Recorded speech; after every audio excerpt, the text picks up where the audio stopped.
No último vídeo, eu falei sobre a importância de nós pregarmos o Evangelho a todas as pessoas. Hoje eu quero passar para você uma palavra que está escrita no livro de Isaías, no capítulo 64, versículo 5, onde o profeta diz assim: Saíste ao encontro daquele que se alegra em praticar a justiça e dos que se lembram de ti nos teus caminhos. Essa palavra chama a nossa atenção para o fato de que Deus vem ao encontro daquele que tem prazer em praticar a justiça, ou seja, daquele que faz a vontade de Deus e daquele que se lembra de Deus nos seus caminhos. Praticar a justiça é fazer a vontade de Deus. E qual é a vontade de Deus?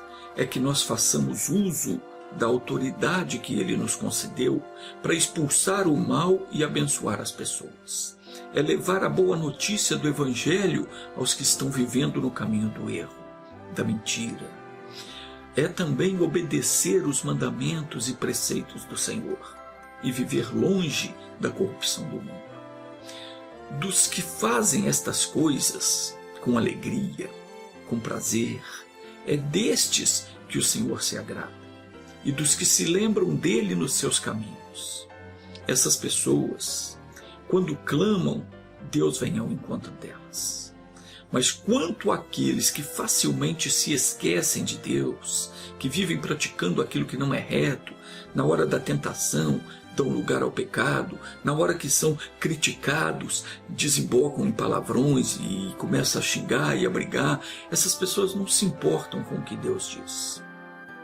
Estes são os que se lembram do Senhor somente na hora do aperto, da dificuldade. E a estes, a Bíblia chama de ímpios. E aos ímpios, diz Deus no Salmo 50:16, que fazes tu em recitares os meus estatutos e em tomares o meu pacto na sua boca?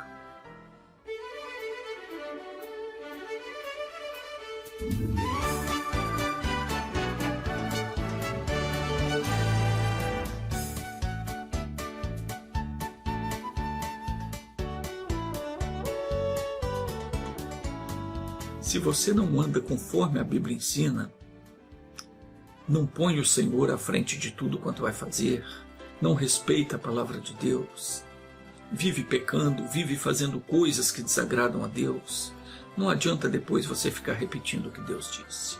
Não adianta você saber a Bíblia de cabo a rabo, de capa a capa, se você não viver de acordo com aquela palavra não pode proteger você. Deus diz: você não tem parte comigo. Primeiro livro de Samuel, capítulo 2, versículo 30, está escrito: aos que me honram, eu honrarei. Porém, os que me desprezam serão desmerecidos. Deus não tem compromisso com quem não lhe obedece. Se você deseja ser ouvido por Deus, é bom então você tomar a decisão desde já de andar nos caminhos dele e começar a praticar a justiça. Não existe coisa melhor no mundo do que ser honrado por Deus.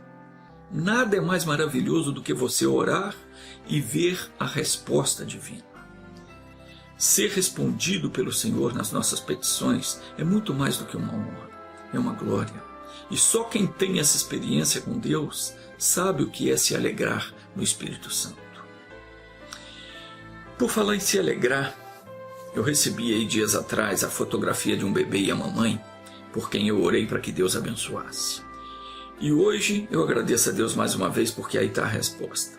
Essa jovem senhora, que não me compete aqui citar o nome, mas certamente ela vai saber que eu estou falando dela, há algum tempo, quando nós estávamos reunidos, ela me disse que estava fazendo um tratamento e, se eu não estou enganado, parece que nas últimas 2 vezes que ela havia perdido o bebê e a médica havia dito para ela que não podia mais ter filhos. Então eu me recordo que eu perguntei para ela: você quer ter mais filhos? E ela respondeu: eu quero ter um menino. E então eu disse para ela: você vai ter. Eu me recordo que no dia eu havia até pregado sobre Abraão, ou melhor, Abrão, né? Quando o Senhor lhe trocou o nome para Abraão, lhe dizendo que por pai de muitas nações o havia constituído. Abrão não tinha filhos e Deus não falou que ia fazer dele pai de muitos filhos, mas disse que já o havia constituído por pai de muitos. Porque Deus chama à existência as coisas que ainda não são, como se já fossem. Então, eu lembro que eu falei disso na reunião que nós tivemos.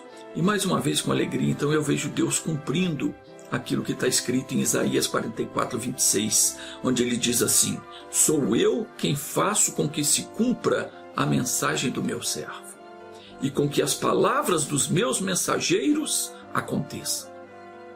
Louvado seja Deus. Agora eu quero aproveitar para recomendar para as mães que tiveram filhos recentemente que não levem os seus bebês para serem batizados na idolatria. Não se batiza criança. De acordo com a orientação bíblica, o bebê deve ser apresentado ao Senhor. E quando ele ou ela crescer, então ele ou ela vai decidir pelo batismo. Criança não deve ser levada para ser batizada, muito menos no meio de idólatras. Mas voltando ao que eu estava falando então, o assunto de hoje, Jesus fez uma oração ao Pai. Está escrito isso em João capítulo 17, onde ele rogou pelos seus discípulos. Está escrito assim: levantando os olhos ao céu, Jesus disse: Pai, é chegada a hora. Glorifica teu Filho, para que também o Filho te glorifique a ti. Assim como lhe deste autoridade sobre toda a carne, para que dê vida eterna a todos aqueles que lhes tem dado. E a vida eterna é esta: que te conheçam a ti como único e verdadeiro Deus, e a Jesus Cristo, aquele que tu enviaste. Então aqui Jesus, orando ao Pai, ele deixa claro que o acesso à vida eterna terá aqueles que, além de conhecerem a ele, Jesus, o Verbo divino, isso é a palavra de Deus escrita na Bíblia, reconhecerem ao Pai como único e verdadeiro Deus. As pessoas que não reconhecem ao Senhor como único, mas continuam venerando imagens, santos, senhoras, continuam fazendo menção dessas entidades. E tem gente que vive aí falando: Nossa Senhora, ai, minha Virgem Maria, meu santo tal, etc, etc. Essas pessoas não conhecem, ou melhor, não reconhecem a Deus como único Senhor. E, consequentemente, estas pessoas não têm a vida eterna. E não terão se continuarem vivendo assim. Jesus deixa claro aqui que a vida eterna é esta: que conheçam ao Pai como o único Deus verdadeiro, e a Jesus Cristo, a quem o Pai enviou para salvar a humanidade. Não existe outro Deus. Verdadeiro é só um: o Pai que está nos céus. E Jesus continua dizendo: eu te glorifiquei na terra, completando a obra que me deste para fazer. A obra da salvação, ela já foi completada, já está completa. Não há mais nada para ser feito por Deus, tudo já foi feito, só depende agora da nossa fé para nós sermos curados no corpo, na alma, para termos paz, prosperidade e felicidade na vida. Porque aquele que em si mesmo tem o amor de Deus, esse não permanecerá na morte, mas, como está escrito em João 3,14, passou da morte para a vida. Continuando: agora, pois, glorifica-me tu, ó Pai, junto de ti mesmo, Jesus dizendo, com aquela glória que eu tinha contigo antes que o mundo existisse. Então preste atenção aqui, Jesus mais uma vez está afirmando que ele já estava com o Pai antes que o mundo existisse. Não tem essa história de que Maria, mãe de Deus, não foi ela quem gerou Jesus. Ela foi apenas uma porta de entrada para o Deus Filho ao mundo dos homens. Porque para entrar neste mundo, o qual Jesus mesmo chamou de curral das ovelhas, era preciso vir da forma natural, ou seja, nascido de mulher. Tinha que entrar pela porta. E a porta para se entrar no mundo dos homens é o ventre materno. Então essa história de ficar adorando Maria como se ela fosse alguma divindade, isso é antibíblico, isso é pecado. Mas continuando, Jesus disse: manifestei o teu nome aos homens, que do mundo me deste. Eram teus, e tu os deste, e guardaram a tua palavra. Agora sabem que tudo quanto me deste provém de ti, porque eu lhes dei as palavras que tu me deste. E eles as receberam e verdadeiramente conheceram que eu saí de ti. Então aqui Jesus mais uma vez diz que saiu do Pai, não da Maria. E creram que tu me enviaste. Eu rogo por eles, não rogo pelo mundo, mas por aqueles que me tens dado, porque são teus. Então veja que essa oração de Jesus não é por todo o mundo, não é para o mundo inteiro.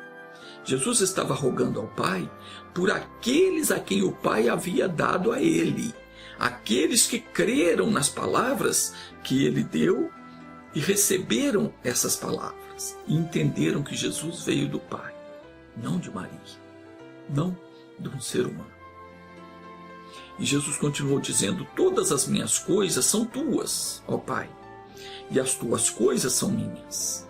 E neles, quer dizer, nos discípulos, naqueles que Deus deu a ele, neles eu sou glorificado.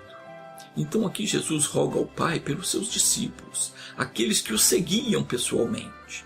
E ele continua dizendo: eu não estou mais no mundo, mas eles estão no mundo.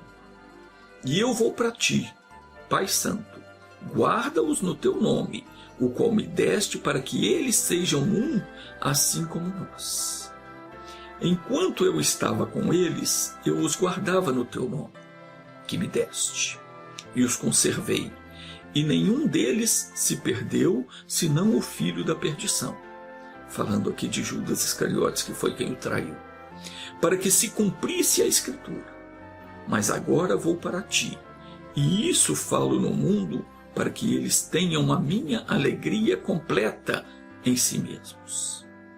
Eu lhes dei a tua palavra, e o mundo os odiou, porque não são do mundo, assim como eu não sou do mundo. Não rogo que os tires do mundo, mas que os guardes do maligno.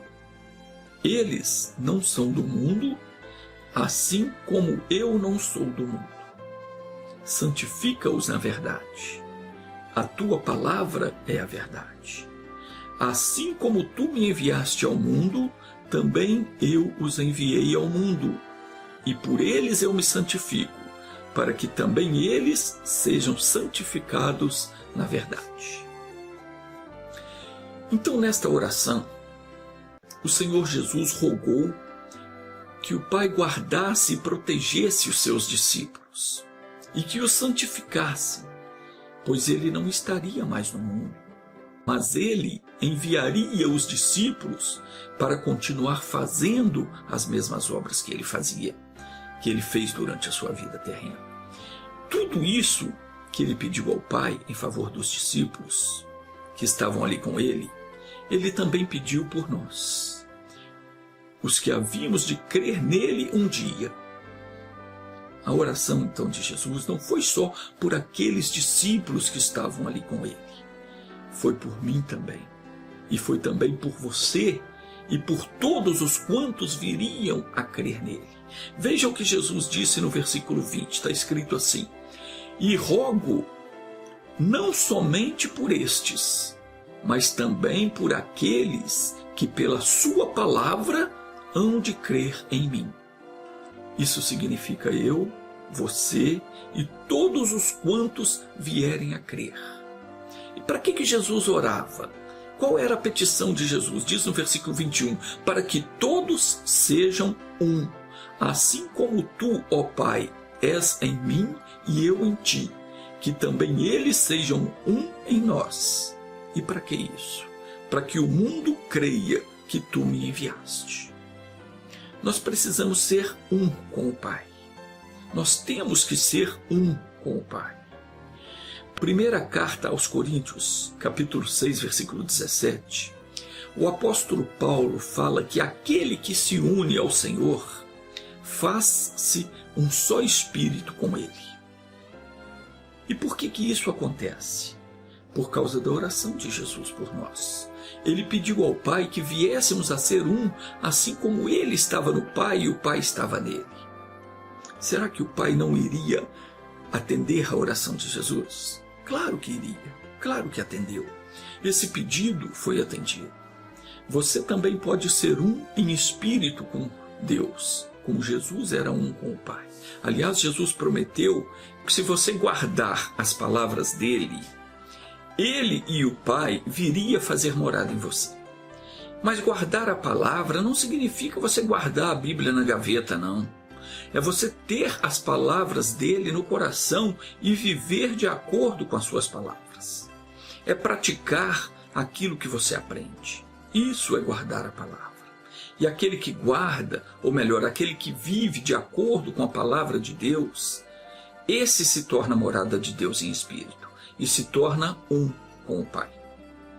No versículo 22, Jesus diz: "E eu lhes dei a glória que a mim me deste, para que sejam um como nós somos um.